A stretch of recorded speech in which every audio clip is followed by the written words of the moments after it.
يجعلنا من المتمسكين بالقرآن الكريم وبولاية أمير المؤمنين وأئمة المعصومين عليهم السلام.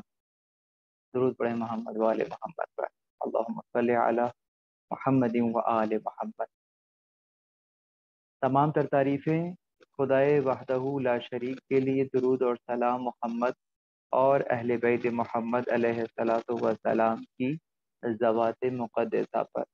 حمد ہے اس خدا کی کہ جس نے ہمیں اور آپ کو قرآن کریم، ولایت امیر المومنین اور دیگر ائمہ علیہم السلام کی ولایت سے متمسک کیا.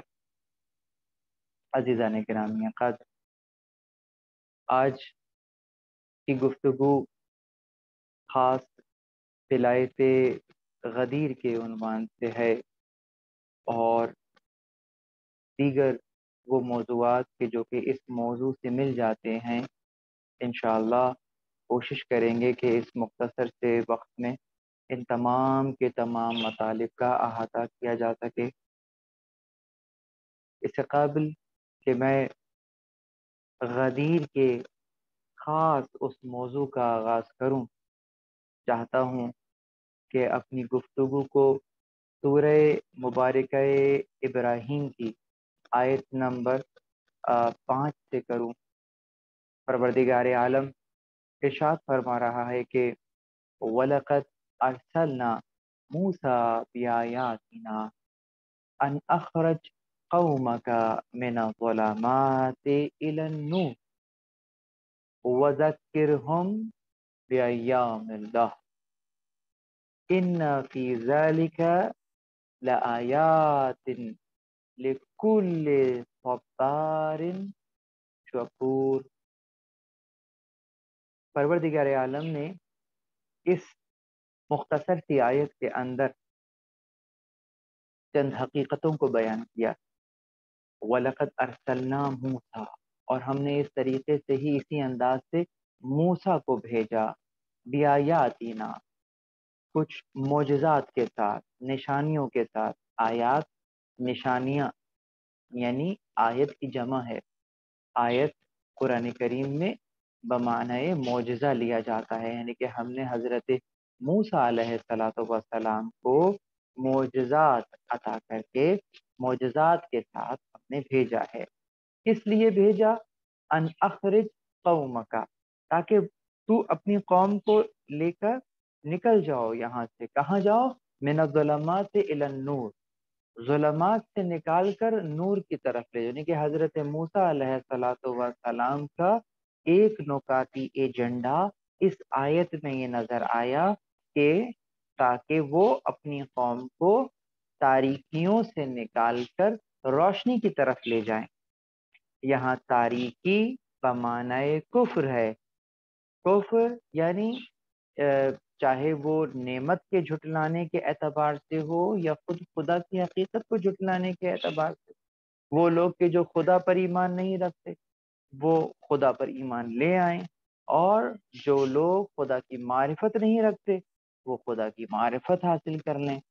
تو دونوں صورتوں میں انسان گمراہی کی تاریکی سے نکل کر نور کی روشنی میں آ جاتا ہے. یہاں پر پھر ہمیں مزید نظر آتا ہے کہ ان اللہ، اور ان لوگوں کو ذکرہم، ان تمام کے تمام لوگوں کو یاد دلاؤ بے ایام اللہ. اصل میں ایام اللہ ہونا چاہیے، لیکن یہاں پر چونکہ حرف جار ہے تو بے با کی وجہ سے بے ایام اللہ، ان کو ایام اللہ یاد کراؤ. ان یقیناً بے شک فی ذالک، اس میں یعنی کہ جو تم یاد کراؤ گے اس میں کیا ہے؟ لآیات لکل صبار شکور، اس کے اندر جو ہے وہ بہت صبر کرنے والے اور بہت شکر کرنے والوں کے لیے نشانیاں موجود ہیں. اب یہاں پر آیت کا مطلب نشانی لیا جائے گا.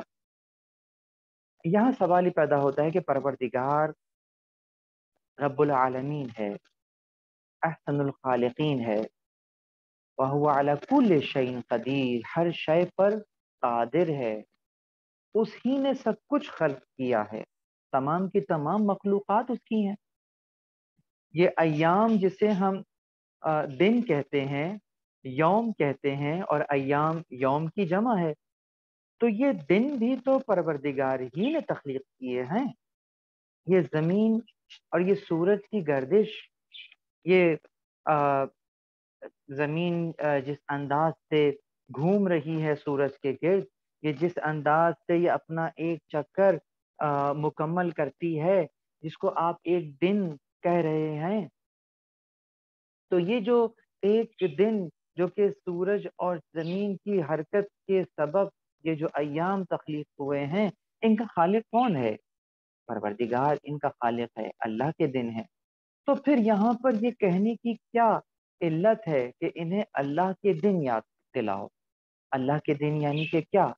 یہاں مفسرین نے جو تفسیر فرمائی ہے وہاں یہ اس انداز سے کہتے ہیں کہ دیکھیں، حضرت موسیٰ علیہ السلام کی قوم پر اللہ نے کئی نعمات اتاری ہیں، اور ان پر کئی نعمتوں کا نزول کے بعد پروردگار نے خود ان سے کہا بھی ہے کہ یا بنی اسرائیل اذکروا نعمتی التی انعمت علیکم، اے بنی اسرائیل تم ان نعمتوں کو یاد کرو جو میں نے تمہارے اوپر عطا۔ سب سے بڑی نعمت تو وہی نعمت ہے کہ انہیں فرعون کے چنگل سے آزاد کرایا، اور پھر انہیں نہ صرف فرعون سے آزاد کرایا بلکہ ان کے ناز اور نخرے بھی اٹھائے ہیں۔ مثلا ان کو آ آ جنت سے من و سلوہ ان پر نازل کیا، ان کے لیے آسمان سے خوان نازل فرمایا۔ جب فرعون ان کے پیچھے تھا اور ان کے آگے دریا، تو وہاں دریا میں راستہ بنایا، یہ کوئی کم نعمت ہے؟ اس کے بعد ان کے لیے پتھر میں سے 12 چشموں کو جاری کیا۔ بنی اسرائیل پر کئی نعمتیں پروردگار عالم نے اتاری ہیں، اور ان نعمتوں کو پروردگار کہہ رہا ہے کہ تم یاد کرو، یاد کرو، اس نعمت کو یاد کرو۔ بس اس کا مطلب یہ ہے کہ اگر تفکر اور تدبر کیا جائے کسی نعمت پر، اور پروردگار کی نعمت کو یاد کر کے نعمت دینے والے سے رابطہ مضبوط ہو رہا ہو، تو یقیناً جس دن تمہارا رابطہ پروردگار سے مضبوط ہو رہا ہے، جس دن تم کسی نعمت کو یاد کر کے شکر نعمت بجا لا رہے ہو اور نعمت دینے والے سے قریب ہو رہے ہو، تو سمجھ جاؤ وہ دن کوئی عام دن نہیں بلکہ یوم اللہ ہے، اللہ کا دن ہے۔ وہ دن ایام اللہ کہلائیں۔ حضرت موسیٰ علیہ السلام جب انہیں وہ دن یاد دلائیں گے تو یہ ایام اللہ کہلائیں گے۔ بس اب مجھے یہ بتائیے کہ جہاں پانی میں راستہ بنا دینا، پتھر میں سے 12 چشموں کو نکال لینا، اور خود فرعون سے کے چنگل سے نکل کر، فرعون کی اس حکومت سے نکل کر انہیں وہاں سے نکال لینا، اگر یہ تمام کی تمام نعمتیں قرار پاتی ہیں اور ان کو یاد کر کے یہ دن ایام اللہ کہلاتے ہیں، تو مجھے بتائیے کہ وہ نعمت کہ جس کے سبب نہ صرف یہ کہ دین کامل ہوا ہے، الیوم اکملت لکم دینکم، اور نہ صرف یہ کہ اس دن کوئی نعمت ملی ہو، بلکہ اتممت علیکم نعمتی، نہ صرف یہ کہ نعمت ملی ہو بلکہ نعمت تمام ہو گئی ہو۔ بنی اسرائیل پر نعمتیں آ رہی تھیں لیکن نعمت تمام نہیں ہوئی، یقیناً دیگر انبیاء پر بھی نعمتیں آئیں لیکن نعمت تمام نہیں ہوئی۔ کسی مقام پر پروردگار نے کسی نبی سے یہ نہیں کہا کہ میں نے آج نعمت تمام کر دی۔ میرا دل کہتا ہے کہ اگر کسی نبی کا وسیع علی جیسا ہوتا تو یقیناً یہ آیت بھی نازل ہو جاتی، لیکن یقیناً آج ایک ایسا اعلان ہوا ہے، ایک ایسی نعمت کا بیان ہوا ہے کہ جس نعمت کے بیان کے بعد اب مزید کسی نعمت کی گنجائش نہیں رہی تھی، یعنی کہ ایک ایسی نعمت دے دی کہ جس کے سائے میں اب تمہیں قیامت تک نعمتیں ملتی رہیں گی۔ اس کو کہیں گے کہ نعمت اپنے عروج پر پہنچ گئی۔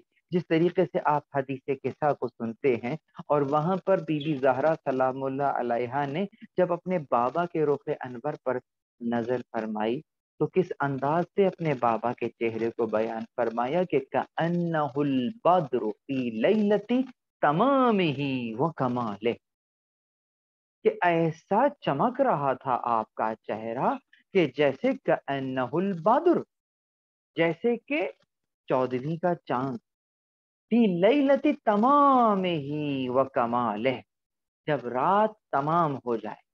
یقیناً جب چاند کی روشنی کو اپنے عروج پر دیکھنا ہو تو رات جتنی کامل ہوگی اتنی ہی چاند کی روشنی اور زیادہ پھیلتی ہوئی نظر آئے گی۔ تو جب رات تمام ہو جائے، پوری مکمل رات چھا جائے، اب چاند کی طرف دیکھو تمہیں نظر آئے گا کس قدر روشن۔ تو فی لیلتی تمام ہی وہ کمالے سے اس تمام کو سمجھیے گا تو آج وہی تمام نعمت کے لیے استعمال ہو رہا ہے کہ اتممت علیکم نعمتی، تم پر نعمت تمام کر دی، یعنی ایک ایسی نعمت عظما تمہارے ہاتھ آ گئی ہے کہ یقیناً اگر یہ نعمت نہ ہوتی تو پھر کوئی نعمت تمہاری طرف نہیں آتی۔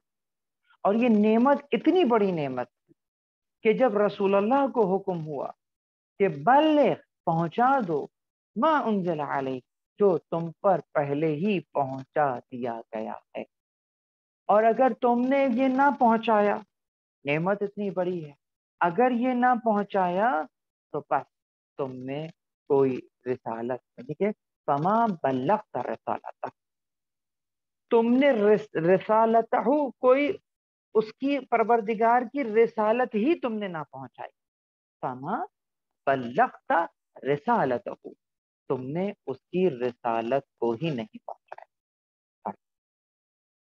عزیز، یہ وہ بڑی نعمت کہ جس کے بعد پروردگار عالم نے نہ صرف یہ کہ دین کو کامل فرمایا بلکہ نعمت کا اتمام بھی فرمایا۔ ولایت، ولایت یقیناً جس آیت کی تلاوت میں نے کی، یا ایھا الرسول بلغ ما انزل علیک، بہت ہی مشہور اور معروف آیت ہے۔ آیت سورہ مائدہ کی ہے اور آیت کا نشان 67 ہے۔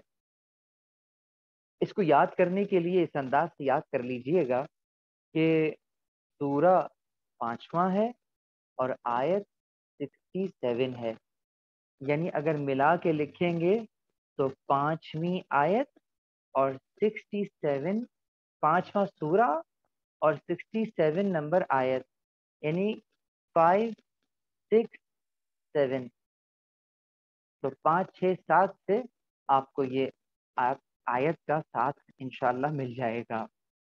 اور کیا رمز پوشیدہ ہے خدا معلوم ان اعداد میں، کہ اس 5، 6، 7 کو اگر آپ جمع کرتے ہیں تو 5 اور 6 اور 7 کو جمع کریں تو 18 بنتا ہے۔ کیا اہمیت ہے اس 18 تاریخ کی کہ جب اس آیت کے نزول کا بیان بھی گویا اس کے اندر چھپا ہوا ہے، اور وہ اعلان غدیر بھی چیخ چیخ کر اعلان کر رہا ہے کہ اس آیت کے ذیل میں کس حکم کی طرف پروردگار اشارہ فرما رہا ہے۔ اللہ اکبر۔ تو ولایت اسلامی حقیقی، اسلام کی روح یہی ولایت ہے۔ اس ولایت سے بڑھ کر کوئی موضوع اتنا اہم نہیں ہو سکتا جتنا اہم یہ موضوع ہے، یقیناً۔ اسی لیے پروردگار عالم نے اس انداز سے اپنے حبیب سے بات کی کہ اگر تم نے یہ ولایت نہیں پہنچائی تو بس پھر تم نے کچھ نہ پہنچائے۔ ولی، ولایت، مولا، اولیاء، یہ تمام کے تمام الفاظ مادہ ولی سے ہیں، اور یہ لفظ ولایت یا ولی دونوں زمان اور مکان یعنی کہ قرب زمانی اور قرب مکانی دونوں کے لیے بولا جاتا ہے. یقیناً ولایت قرب زمان اور قرب مکان دونوں کے لیے ولایت استعمال ہوتا ہے. ولایت کا معنی کیا ہے؟ ولایت یعنی دو چیزوں کا آپس میں ایسے مل جانا کہ درمیان میں کسی تیسری شے کی گنجائش نہ رہے، یہ ولایت کہلاتا ہے. یعنی ولایت بمعنی تمسک اس انداز سے ہے کہ جہاں دو چیزوں کا ایسے مل جانا کہ ان کے درمیان میں کوئی فاصلہ نہ رہے، یہ ولایت کہلاتا ہے. بس یہاں اس اعتبار سے جب ہم ولایت کو دیکھتے ہیں تو اس کا معنی اتصال اور قرب ہے. بہت توجہ، آج غدیر کے عنوان سے بات ہو رہی ہے. چاہتا ہوں کہ ایک ایسا تبرک آپ کو آج کے دن دوں کہ جو کہ اس دن کی اہمیت کو مزید اجاگر کر دے. یہ جو تعلق ہے، یہ جو قرب ہے، یہ جو اتصال ہے، اس کا بلا فصل ہونا ضروری ہے. یہی وجہ ہے کہ آپ اور میں بلا فصل کے ماننے والے رسول اللہ کے بعد کسی فاصلے کو نہیں مانتے، اور رسول اللہ کے بعد بلا فصل ولایت کے قائل ہیں. یعنی ولایت غدیر خود فرائض نبوی کے استمرار کا نام ہے. یقیناً نبوت ختم ہو گئی، اب کوئی نبی آنے والا نہیں ہے، لیکن جو فرائض نبی کے فرائض ہیں، یعنی یتلو علیہم آیات ویزکیہم ویعلمہم الکتاب والحکمہ، کہ نبی آیات کی تلاوت کر رہے ہیں، نفوس کا تزکیہ کر رہے ہیں، کتاب کی اور حکمت کی تعلیم دے رہے ہیں. تو یہ فرائض نبوی تو تا قیام قیامت جاری و ساری رہیں گے. انبیاء علیہم السلام کو خدا نے بھیجا ہی اسی لیے ہے تاکہ وہ یہ حکم دیں کہ خدا کی عبادت کرو اور طاغوت سے اجتناب کرو. تو یہ خدا کی عبادت کوئی 11 ہجری تک تو نہیں ہو رہی، اور طاغوت سے اجتناب فقط 11 ہجری تک تو نہیں ہو رہا، یہ تو تا قیام قیامت یہ اجتناب جاری و ساری رہے گا. تو بس بالکل اسی انداز سے یہ تمام کے تمام فرائض جس انداز سے رسول اللہ بطریق احسن انجام دے رہے تھے، بالکل اسی طریقے سے آپ کے بلا فصل آپ کے جانشین یہی فرائض انجام دیتے رہیں گے تاکہ رسالت محفوظ رہے، تاکہ کارہائے رسالت محفوظ رہ سکے، تاکہ شارع کے احکامات میں کسی قسم کا کوئی تبدل و تغیر نہ کر سکے. اسی لیے ضرورت ہے بلا فصل رہبر کی. تو اس عنوان سے ولایت تعلق اور جسے کہتے ہیں کہ اتصال اور قرب کے معنی میں ہمیں نظر آتی. اب دیکھنا یہ ہے کہ یہ جو ارتباط ہے، یہ جو ربط ہے، ولایت، اس کی کتنی اقسام ہوتی ہیں. یہ جو قرب ہے، یہ جو اتصال ہے، اس اتصال اور قرب کی بھی اقسام ہوا کرتی ہیں، اور ہم انہیں مجموعی طور پر دو بڑی قسموں میں توڑ سکتے ہیں. اس ارتباط کی تعلق کی اقسام میں سے جو پہلی قسم ہے، اس میں متقابل دو جانبہ یا متقابل ایک جانبہ ہے. یعنی جب ہم کسی دو اشیاء میں تعلق کی بات کرتے ہیں تو اس میں ایک تعلق دو جانبہ تعلق ہوتا ہے، اور ایک تعلق یک جانبہ یا ایک جانبہ تعلق ہوتا ہے. دو جانبہ تعلق کا مطلب یہ ہے کہ اگر پہلی دوسری کی ولی ہے تو دوسری بھی پہلی کی ولی ہے. یعنی ولایت میں اگر میں دو جانبہ تعلق کی بات کروں تو اس کا مطلب یہ ہے کہ اگر ایک کو میں نے ولی کے عنوان سے پہچانوایا ہے تو اس کا مطلب یہ ہے کہ ایک جسم یا ایک شے دوسری کی ولی ہے اور دوسری بھی پہلی کی ولی ہوگی. مثلا اگر زید ساسا کا بھائی ہے تو اس کا مطلب ہے ساسا بھی زید کا بھائی ہے. تو ساسا اور زید کے درمیان جو تعلق آپ نے بتایا اگرچہ فقط ایک جانب سے بتایا ہے کہ ساسا زید کا بھائی ہے، اس ایک جملے میں یہ بات بھی چھپی ہوئی ہے کہ زید ساسا کا بھائی ہے تو اس کا مطلب ہے کہ ساسا بھی زید کا بھائی ہے. یعنی جو تعلق زید کا ساسا سے ہے وہی تعلق بے عین ہی وہی تعلق ساسا کا زید سے ہے.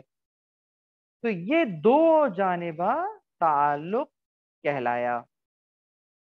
دوسری طرف ایک جانبہ تعلق یہ ہوگا کہ اگر جس تعلق میں تاثیر یک جانبہ ہو، یعنی پہلی دوسرے کی ولی ہو لیکن دوسری پہلے کی ولی نہ ہو. جیسے باپ بیٹے کا ولی ہے لیکن بیٹا باپ کا ولی نہیں ہے بلکہ بیٹا باپ کا مولا علیہ ہے.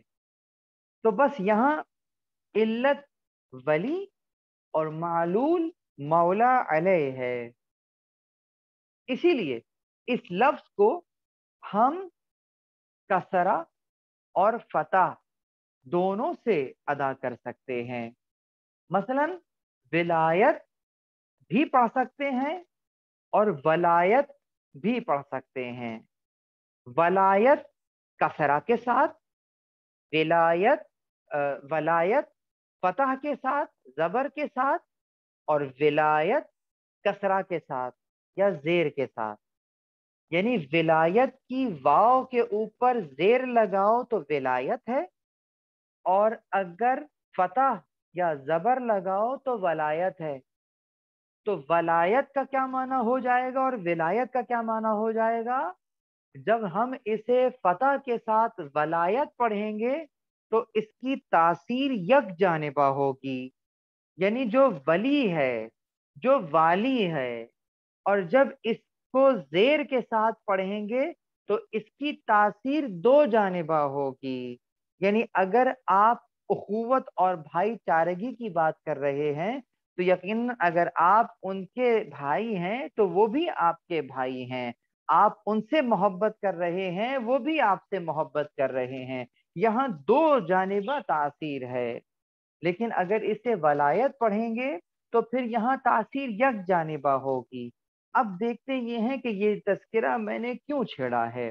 قرآن کریم سورہ مبارکہ کہف آیت نمبر 44 کے اندر هنالک الولایۃ للہ الحق کہ ان پر ظاہر ہوگا اللہ کی ولایت. تو وہاں پر یہاں بمعنی یقیناً وہاں ولایت کا استعمال ہوا، وہاں ولایت نہیں آیا. اللہ ان کا ولی ہوگا یعنی کہ خدا ہوگا سرپرست، خدا ہی سرپرست ہوگا. یعنی بمعنی سرپرست، بمعنی رہبر اس انداز سے آیا، اور وہ جو دن ہوگا وہ خدا کا دن ہوگا جس کو آپ یوم الدین کہتے ہیں، جس پر ہر شے یقیناً مغلوب ہوگی اور وہی یہ غالب ہوگا. یہ کون سا قرب ہے؟ یہ قرب اعتباری اور قرب حقیقی کے ذیل میں آتا ہے.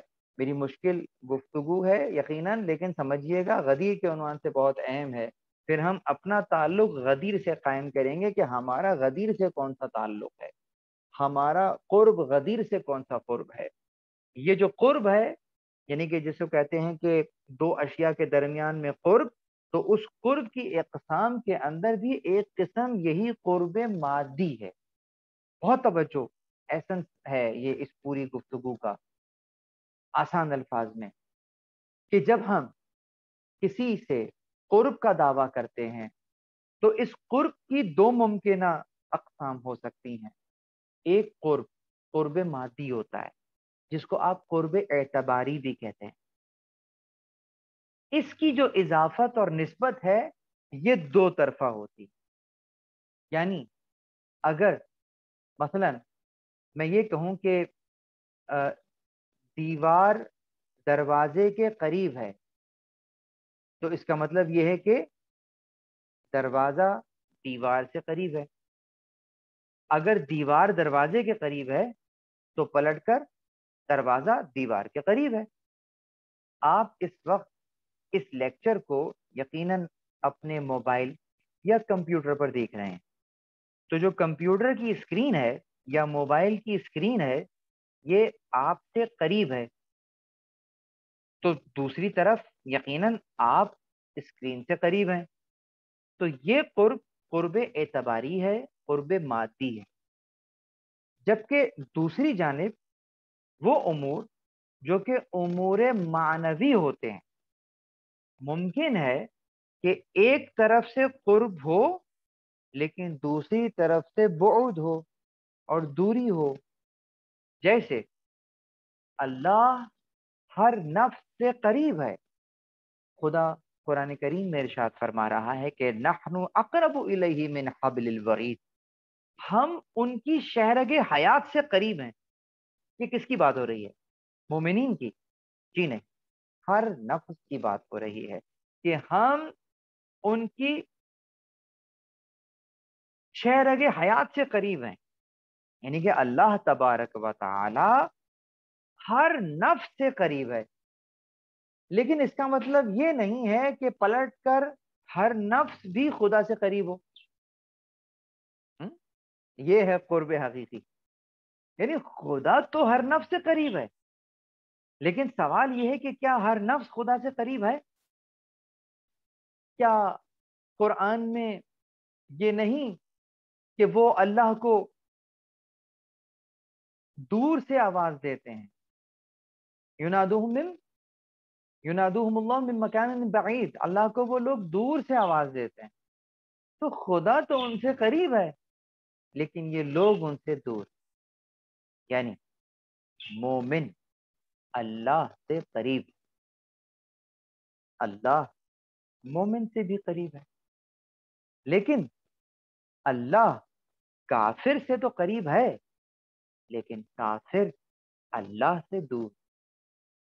یہ قرب قرب حقیقی، یہ قرب قرب واقعی. یعنی کہ جو اصلاً حقیقتاً قرب ہے وہ یہی قرب ہے کہ دیکھو حقیقت میں کون قریب ہے. اس کو تم مادیت کی عینک اتار کر دیکھو اور اب بتاؤ کہ کون کس سے قریب. تو یقیناً لغت کے اعتبار سے میں نے ولایت کا معنی کیا لیا؟ یعنی دو چیزوں کا جڑے ہوئے ہونا. یہ جو ولایت میں جو چھپا ہوا مادہ واو لام اور یا ہے وہ کیا ہے؟ وہ یہی ہے ملا ہوا. یعنی وہ جسے آپ کہتے ہیں نا نماز میں بلکہ وضو میں مختلف افعال میں جب آپ کہتے ہیں کہ موالات شرط ہے، تو اس موالات کے اندر بھی یہی ولا چھپا ہوا ہے. موالات یعنی مثلا وضو کر رہے ہیں تو ہر فعل کا دوسرے فعل سے جڑا ہوا ہونا ضروری ہے. یعنی ایسا نہ ہو کہ دیکھنے والا دیکھ رہا ہو اور اگر اس سے پوچھا جائے کہ یہ کیا کر رہا ہے تو آپ کے وضو کے افعال میں اتنا گیپ ہو کہ کوئی دیکھنے والا یہ نہ کہہ رہا ہو کہ یہ وضو کر رہے ہیں. معلوم چلا آپ یوں ہی کھڑے ہوئے ہیں، کیا کر رہے ہیں معلوم نہیں، تو اس کا مطلب موالات ٹوٹ گئی، موالات ختم ہو گئی تو وضو باقی نہ رہا. ارے اگر وضو کے ارکان کو جوڑنے کے لیے موالات ضروری ہے تو کیا امام اور مقتدی کو جوڑنے کے لیے بیچ میں ولایت ضروری نہیں؟ کیا مخلوق کو خدا سے جوڑنے کے لیے درمیان میں ولایت ضروری نہیں؟ کیا ولایت دو چیزوں کو جوڑنے کا نام کہ جس میں بیچ میں کوئی تیسرا داخل نہ ہو سکے؟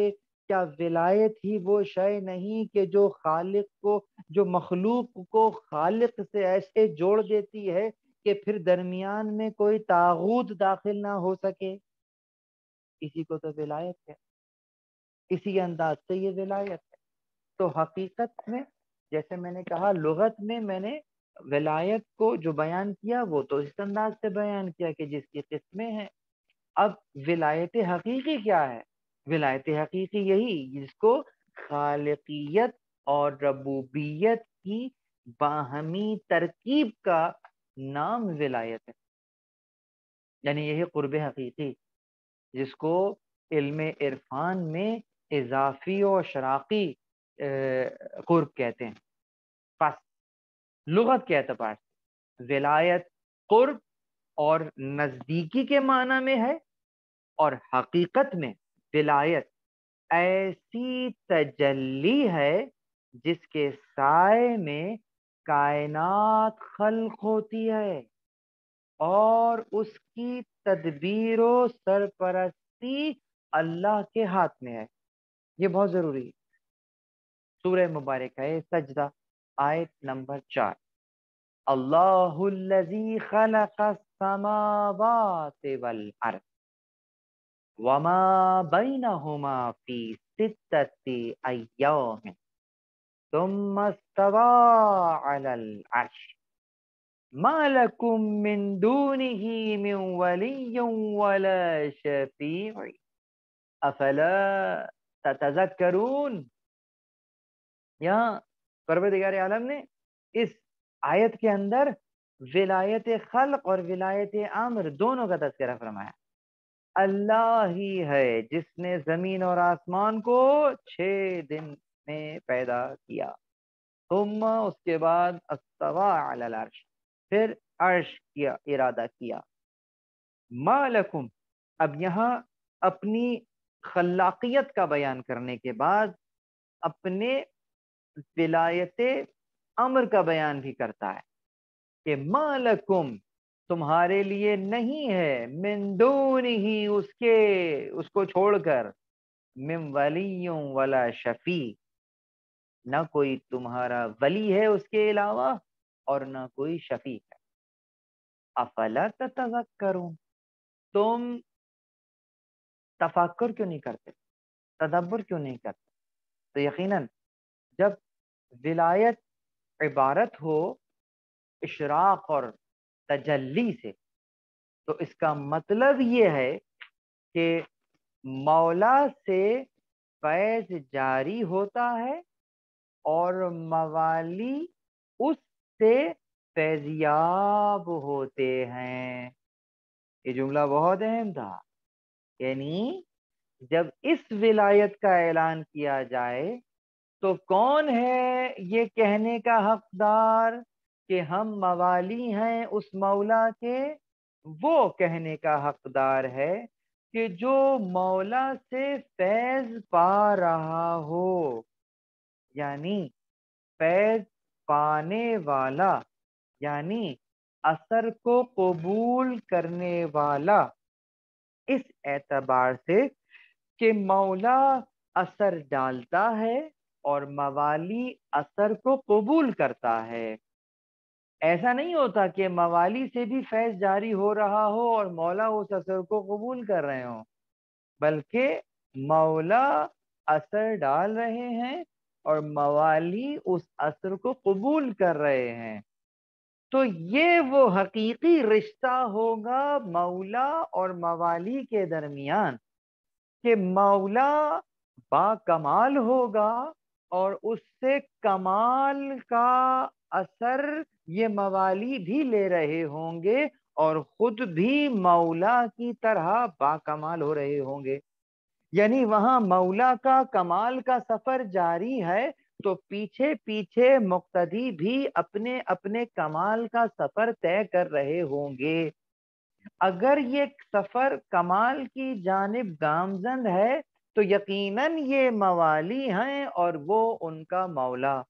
لیکن اگر مولا سے کوئی ربط نہ ہو، کوئی تعلق نہ ہو، اور مولا کی نورانیت خود میرے نفس میں جذب نہ ہو رہی ہو، یا میں اس نورانیت کو جذب کرنے کی اہلیت ہی نہیں رکھ رہا ہوں، تو وہ چرند اور پرند کے مولا تو ہو سکتے ہیں، لیکن میرے مولا حقیقتاً نہیں ہو پا رہے. یقیناً وہاں سے تو فیض جاری ہے. اب ذرا توجہ رکھیے کہ اثر کو قبول کرنا، اثر دو طرح سے قبول کیا جاتا ہے. ایک اثر تو وہی تکوینی اثر ہے، اور ایک اثر تشریعی اثر ہے. تکوینی اثر تو یہ ہے کہ جہاں پر آپ سے اور مجھ سے پوچھ کر کچھ نہیں کیا جاتا. مثلا جیسا کہ میں نے عرض کیا کہ اگر کوئی انسان زہر کھا لے تو زہر یہ نہیں دیکھے گا کہ مجھے کھانے والا مومن ہے یا کافر. جیسے مومن پر اثر انداز ہوگا ویسے ہی کافر پر بھی اثر انداز ہوگا، جیسے کافر پر اثر انداز ہوگا ویسے ہی مومن پر بھی اثر انداز ہوگا. یعنی کہ زہر میں جو تاثیر پروردگار عالم نے رکھی ہے یہ موجودات پر اپنا اثر دکھائے گی، چاہے موجودات کو اچھا لگے یا برا، یہ تکویناً اثر دکھائے گی. لیکن ایک اثر وہ ہے کہ جہاں پر اثر پانے والے کی اپنی لیاقت اور اپنے ظرف کے اوپر منحصر ہے کہ کتنا فیض وہاں سے لینا ہے. ادھر سے فیض جاری ہے، لیکن اگر یہاں صلاحیت نہیں تو پھر وہ فیض میں نہیں لے پاؤں گا، اور حقیقتاً موالی بھی نہیں کہلاؤں گا. مثلا اگر کسی لکڑی کو مقناطیس پر رگڑتے رہیے، لکڑی لکڑی رہے گی، مقناطیس مقناطیس رہے گا.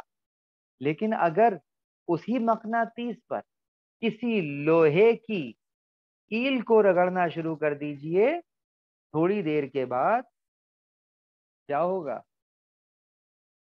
جو کشش مقناطیس میں تھی وہی کشش اس لوہے کے اندر بھی پیدا ہو جائے گی. یہ لوہا اپنے اندر اثر کو قبول کرنے کی صلاحیت رکھتا ہے، تو گویا صلاحیت موجود ہے تو پھر جتنا زیادہ قرب ہوگا اتنی ہی زیادہ باکمال وجود کے کمال کی تجلی اس وجود میں بھی ہونے لگی. تو بس اسی لیے قریب آ کر بیٹھنے والے بہت سے تھے، گھٹنے سے گھٹنا ملا کر بیٹھنے والے تو کئی تھے، لیکن منا اہل البیت کی سنت تو سلمان ہی کو ملی کہ جو فارسی آئے تھے محمدی ہو کر چلے گئے. اللہ اکبر. یہ ہے وہ ظرفیت.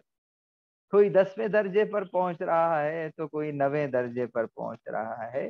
یہ 9ویں اور 10ویں درجے کی بحث تو اپنی جگہ ہے، لیکن ایک بات طے ہے کہ 10ویں درجے تک کے راستے میں پروردگار کی طرف سے کوئی بیریئر نہیں ہے.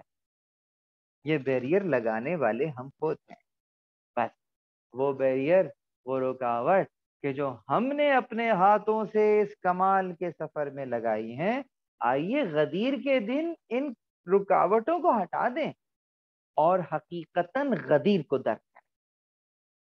اسی ولایت کو قرآن کریم کس انداز میں بیان کرتا ہے؟ سورہ مبارکہ آل عمران آیت نمبر 68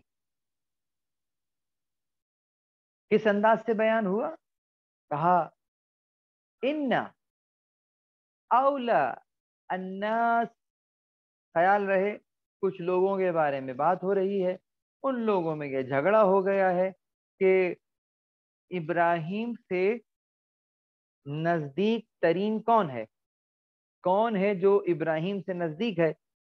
تو ان اول الناس بابراہیم، پروردگار نے فیصلہ کر دیا کہ ابراہیم سے اولا، کیا لفظ استعمال ہوا ہے، یعنی کہ یقیناً اولیت کون رکھتا ہے، زیادہ قربت کون رکھتا ہے؟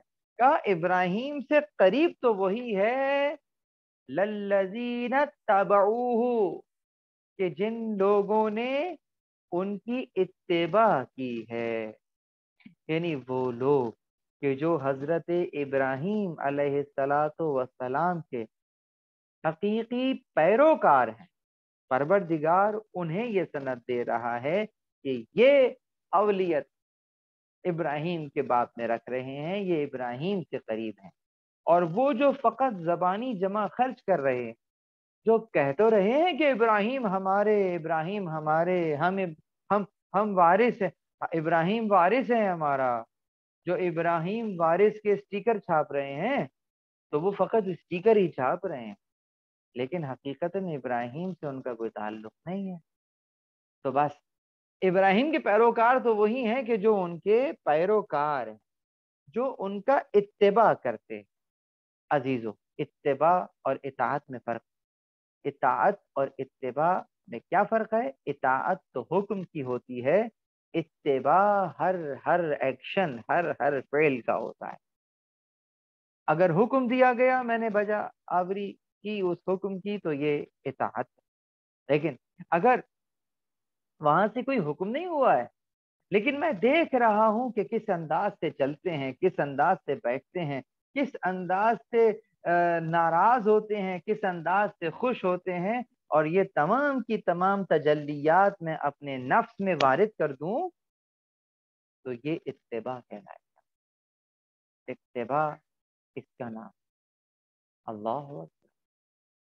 عزیزو، یہاں رک کر ایک سوال کرتا ہوں، آپ کو معلوم ہے کہ اطاعت کرنے کے لیے تو عالم شعور کا ہونا ضروری ہے، مثلا اس انداز سے، چاہے وہ اطاعت ہو چاہے وہ اتباع ہو، اس اعتبار سے کہ یقیناً جب حکم دیا جائے گا میں سنوں گا اور پھر اس پر اس کی بجا آوری پر بات کروں گا۔ اتباع میں بھی جیسے بیٹھ رہے ہیں، جیسے اٹھ رہے ہیں، جیسے بات کر رہے ہیں، یہ تمام کی تمام ہر چیز کا اتباع ہو رہا ہوگا جب میں دیکھ رہا ہوں گا، جب میں عالم شعور میں ہوں گا۔ لیکن یہ بتائیے کہ جب انسان سو جاتا ہے تو کیا اس وقت سوتے ہوئے عالم منام میں، عالم نوم میں، عالم نیند میں کیا اتباع کر سکتا ہے؟ بس ایک اتباع کرنے والے نے ایسی اتباع کی کہ جو بستر رسول پر ایسے سویا کہ رات میں کفار دیکھ کر پہچان نہیں سکے کہ سونے والا کون ہے۔ تو یقیناً یعنی جب وہ سو گئے تو پھر ہمیں سونے کے بعد کیا معلوم کہ ہمارا ہاتھ کہاں ہے، گردن کہاں ہے، کس انداز سے لیٹے ہوئے ہیں۔ تو یقیناً کوئی اتباع کرنے والا رسول اللہ کی ذات میں اس قدر ضم ہو گیا تھا، کسی نے رسول اللہ کی مرضی کو اپنے اوپر ایسے نافذ کر لیا تھا، کسی نے رسول اللہ کے کردار کو اپنے کردار پر ایسے غالب کر لیا تھا کہ پھر وہ نہیں رہا تھا، سو بھی گیا تو ایسے سو رہا تھا جیسے رسول اللہ کو۔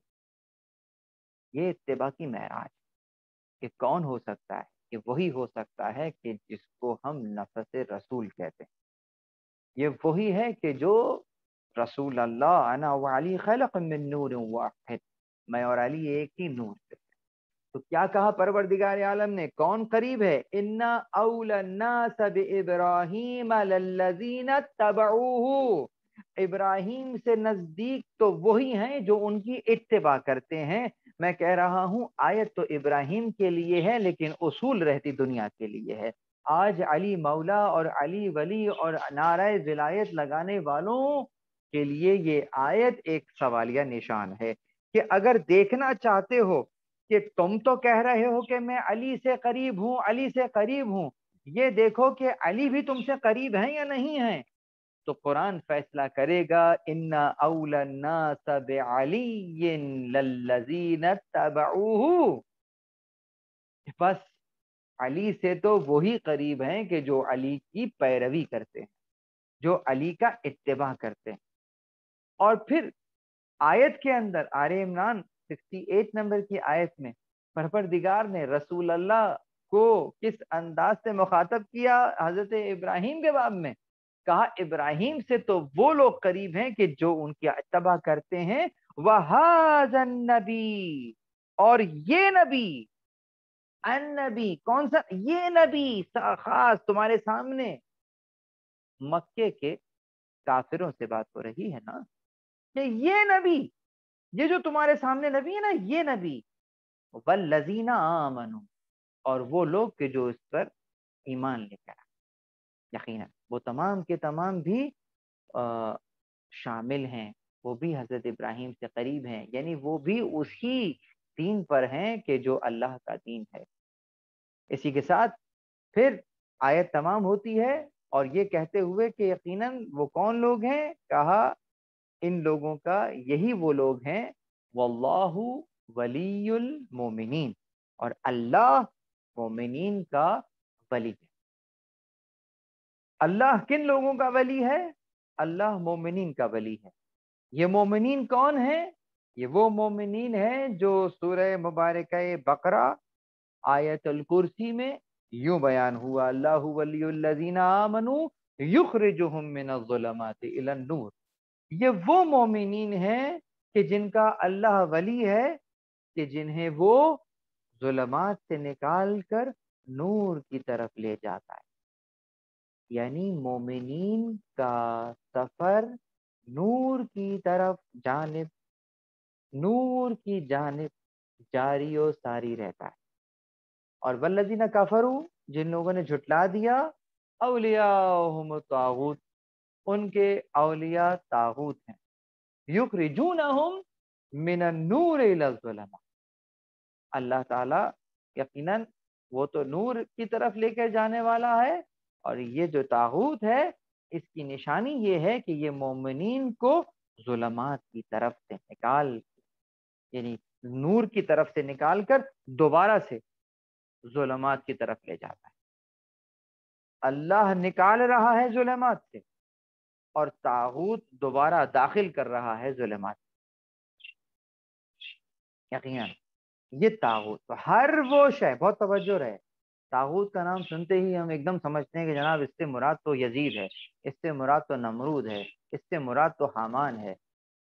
توجہ رکھ، ہر وہ شے جو مجھے اور آپ کو نور سے نکال دے یا نور سے دور کر دے، طاغوت، طغا، طاغوت کہتے ہی طغا، طغیان، طاغی، جو باغی ہو، جو سرکش ہو، جو سر اٹھائے پروردگار کے سامنے، وہ طاغی ہے، وہ متکبر ہے، وہ غرور کرنے والا ہے، اور اس کا نتیجہ ابلیسیت کی صورت میں سامنے آئے گا۔ یہ اس قدر بری شے ہے، یہ طغیان اس قدر بری شے ہے کہ جس نے عزازیل کو ابلیس بنا دیا۔ اللہ اکبر، دھتکارا ہوا، راندہ درگاہ۔ اگر میری میں خدا کے حکم پر غالب آ جائے، رسول اللہ کے حکم پر غالب آ جائے، مولا علی کے حکم پر میری میں غالب آ جائے، تو پھر اس کا مطلب یہ ہوا کہ میری میں طاغوت ہے، جو مجھے مولا علی کی ولایت سے نکال کر طاغوت کی ولایت میں لے کر آ رہی ہے۔ آج کا دن کیونکہ غدیر کا دن ہے، یقیناً آج کی شب جو اس وقت انشاءاللہ آپ اور میں اس شب کو اس کی معنوی اور اس کی حقیقی حیثیت سے منانے والے ہیں، یقیناً بہت اہمیت کا حامل دن ہے۔ وہ دن جسے آپ یوم ولایت کہیں، جس دن خدا نے اس ولایت کے اعلان کا حکم دیا، اعلان غدیر کی صورت میں، یقیناً یوم ولایت ہے، یوم جسے کہیں گے استمرار فرائض نبوی ہے، یعنی عید غدیر رسول اللہ صلی اللہ علیہ وآلہ وسلم کے جو فرائض دینی ہیں ان کے استمرار کا نام۔ تو اس لحاظ سے، فقہی اعتبار سے آج کا دن اس لحاظ سے اہم ہے کہ یقیناً حلال و حرام کی جو پابندی ہے اور جو اس کی حدود ہیں، جو اس کے مفاہیم ہیں، ان کو محفوظ رہنا، محفوظ رکھنے کا دن تا قیام قیامت یہی غدیر کی ولایت، کیونکہ جس دن پروردگار عالم کی سرزمین کے اوپر پروردگار عالم کا نظام جو کہ نظام ولایت ہے اس کے نفاذ کا دن ہے۔ تو چنانچہ آج کی جو شب ہے وہ عید کا درجہ رکھتی ہے، عید غدیر، خوشی، سرور ہے۔ یقیناً مومنین کو خوش ہونا چاہیے، اگرچہ مومنین یہ دن اس انداز سے نہیں مناتے جس انداز سے عید کو منانا چاہیے، لیکن مختلف مقامات کے اوپر جس انداز سے بھی جشن کا سما ہوتا بھی ہے تو وہ ایک اعتبار سے جشن ہوتا ہے، خوشی تو منائی جاتی ہے یقیناً، ایک اعتبار سے عید تو بنا لی جاتی ہے، لیکن عزیزان کرام غدیر نہیں منائی جاتی۔ غدیر تو ولایت کا دن ہے، غدیر اپنے نفسوں پر خدا کے حکم کی اولیت کا دن ہے، لیکن کتنے دل ہیں، کتنے دل ہیں جو کہ اس چاشنی کو محسوس کرتے ہیں، اور کتنے دل ہیں کہ جو کہ اس دن اس تلخی کو محسوس کرتے ہیں کہ یہ جو عید کا دن ہے یہ غدیر کی ولایت، جس دن سے غدیر کا اعلان ہوا وہ دن اور آج کا دن جس اعتبار سے ولایت کو نافذ ہونا تھا اس کا نفاذ تو نہ ہو سکا۔ آج تک اعلان غدیر اعلان تو ہے، لیکن یہ بتلائیے سمعنا وَأَطَعْنَا کہنے والے لوگ کتنے ہیں؟ بخن کہنے والے لوگ تو نظر آئیں گے، واہ واہ کرتے والے لوگ نظر آئیں گے، لیکن اس واہ واہ کے پیچھے کیا کوئی نظریہ بھی ہے یا نہیں ہے؟ اگر نظریہ ہو تو پھر زبان پر برجستہ سمعنا وَأَطَعْنَا آئے گا، اور یقیناً یہ اعلان ہوگا کہ یا اللہ یقیناً ہم اس نظام ولایت کو قبول کرنے والے ہیں اور ہم اس نظام ولایت کو نافذ کرنے والے ہیں۔ لیکن عزیزان کرام نتیجہ کچھ اور ہے۔ نتیجہ کیا ہے؟ حقیقت یہ ہے کہ ہم نظام کی تعریف تو کر رہے ہیں، ہم علی کی ولایت پر خوش ہیں، ہم علی کی تعریف بھی کر رہے ہیں، لیکن علی کی تعریف، ایک جملہ کہہ رہا ہوں، کسی با کمال ہستی کے کمال کی تعریف کرنا کمال نہیں ہے، بلکہ اس با کمال ہستی سے متمسک ہو کر اس کمال کو اپنے اندر جذب کرنا کمال، یہ ہے کمال، کہ جب وہ کمال آپ اور مجھ میں بھی دکھ رہا ہو اور اس اعتبار سے میرا درجہ بلند ہو رہا ہو۔ جب ولایت علی معاشرے پر نافذ ہو تو پھر معاشرے کا درجہ بلند ہو رہا ہو اور وہ کمال سے کمال تر کی منزل پر جا رہا ہو۔ یہ ہے حقیقت کمال اور یہی اصل کمال عزیز۔ تو چنانچہ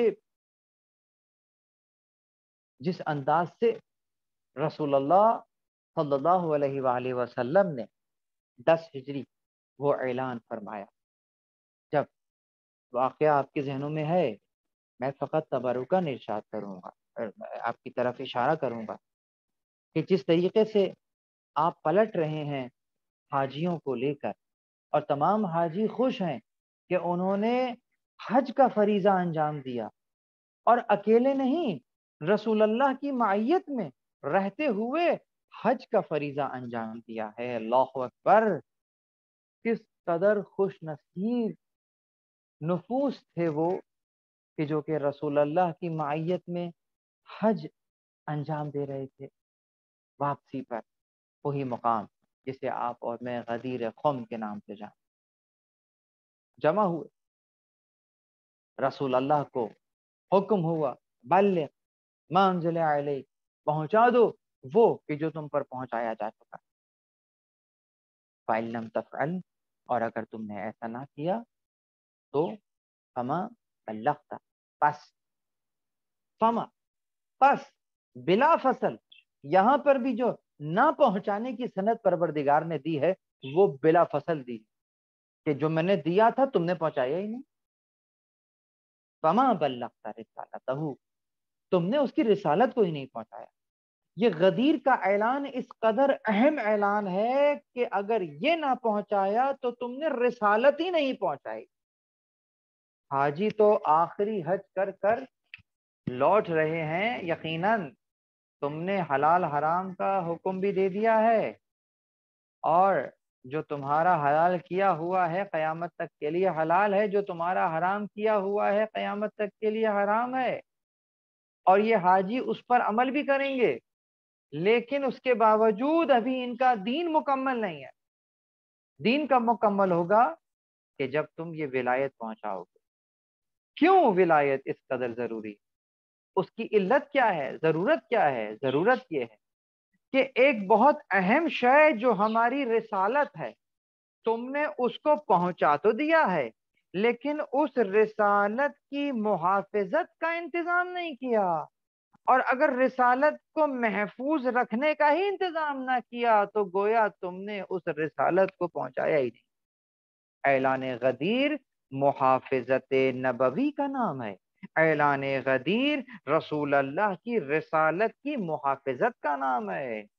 اللہ اکبر! اس اعتبار سے یہ اعلان بہت زیادہ ضروری، اسی لیے یہ اتنا اہم موضوع ہے کہ اگر ولایت نہیں پہنچائی تو عزیزوں کچھ نہیں پہنچایا۔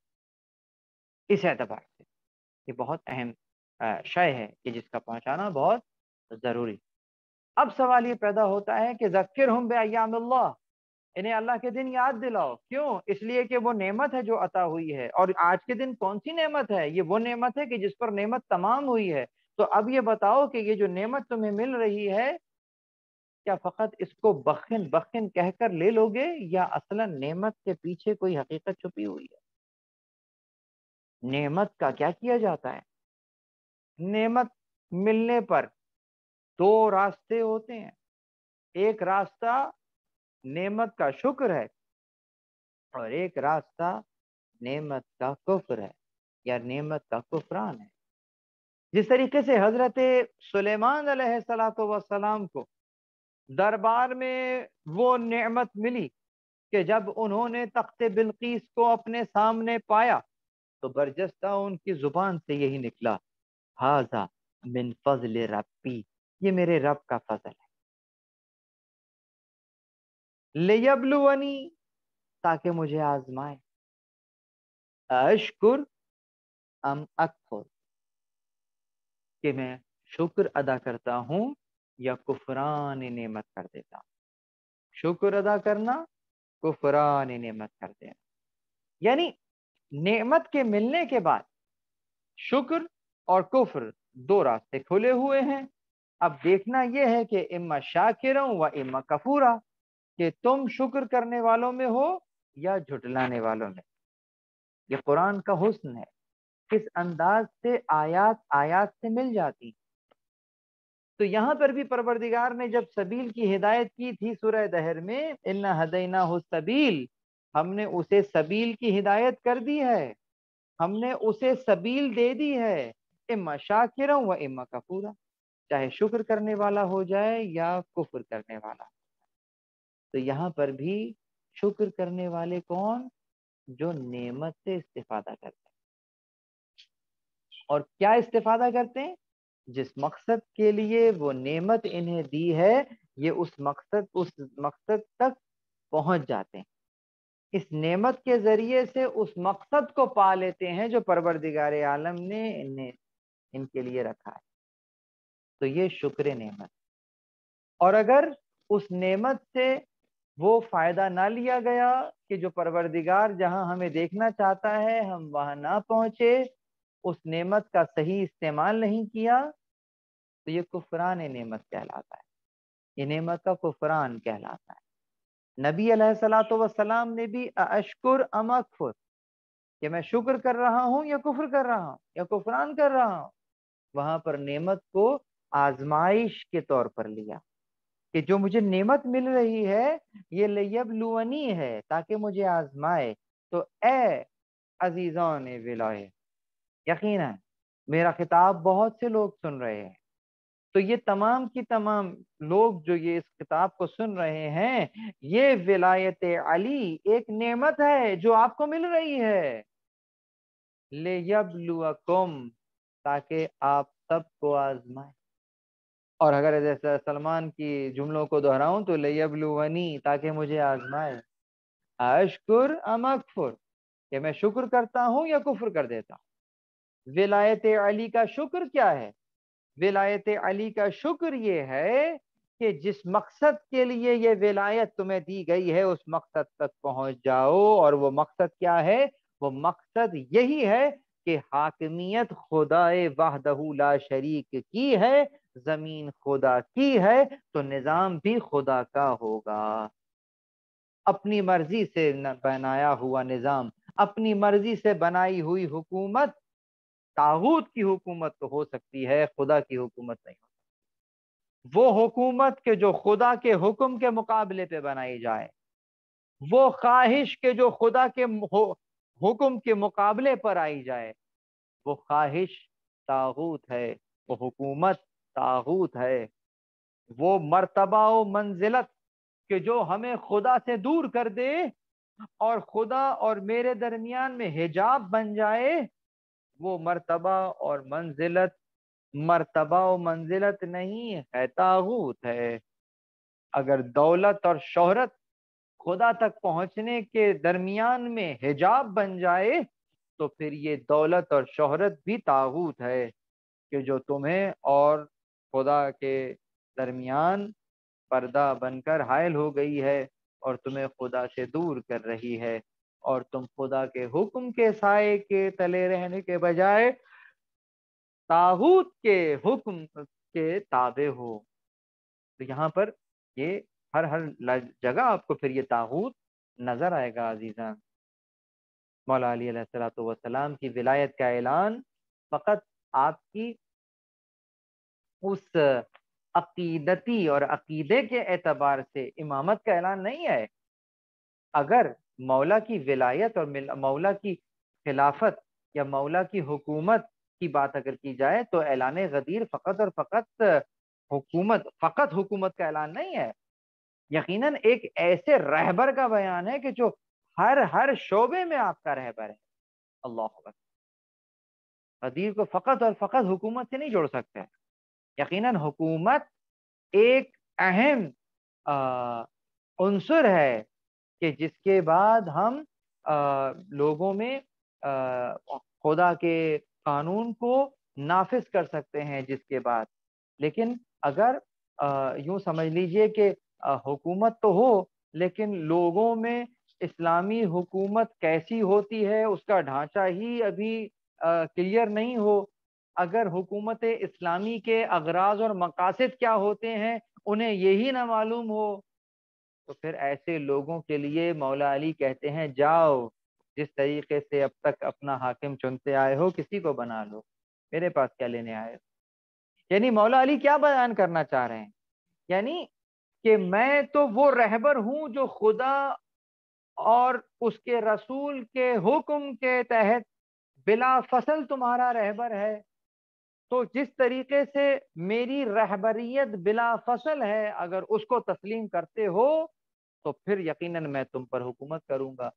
لیکن اگر تم نے اپنی خواہش کو ہی اپنا رب بنا لیا ہے تو اس کا مطلب علی کی ولایت کی وہاں جگہ نہیں ہے.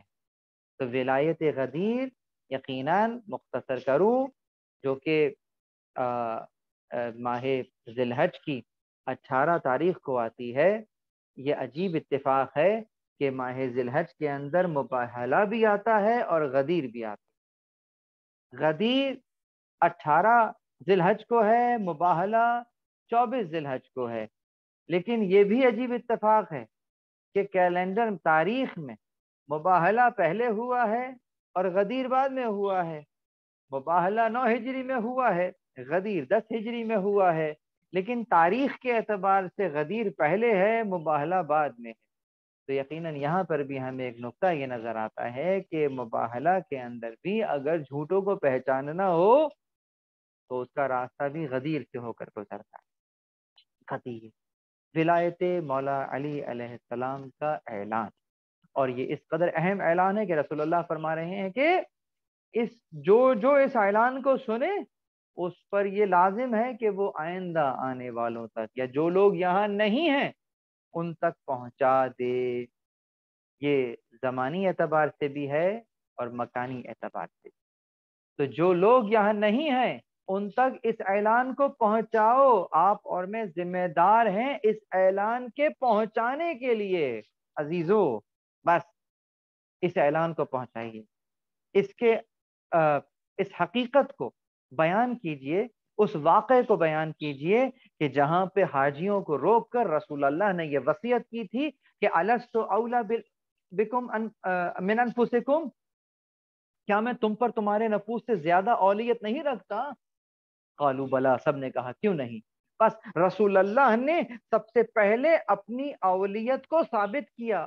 قرآن کریم سورہ محمد کی 6 نمبر کی آیت کی طرف النبی اولا بالمؤمنین من انفسہم کی طرف اشارہ فرمایا، اور اپنی اس اولیت کے بیان کے بعد، یعنی اپنی اولیت کو تسلیم جو وہ کر چکے تھے اس کی طرف اشارے کے بعد پھر کہا من کنت مولا فہذا علی مولا، کہ جس کا میں مولا ہوں یہ علی بھی اس کے مولا ہیں۔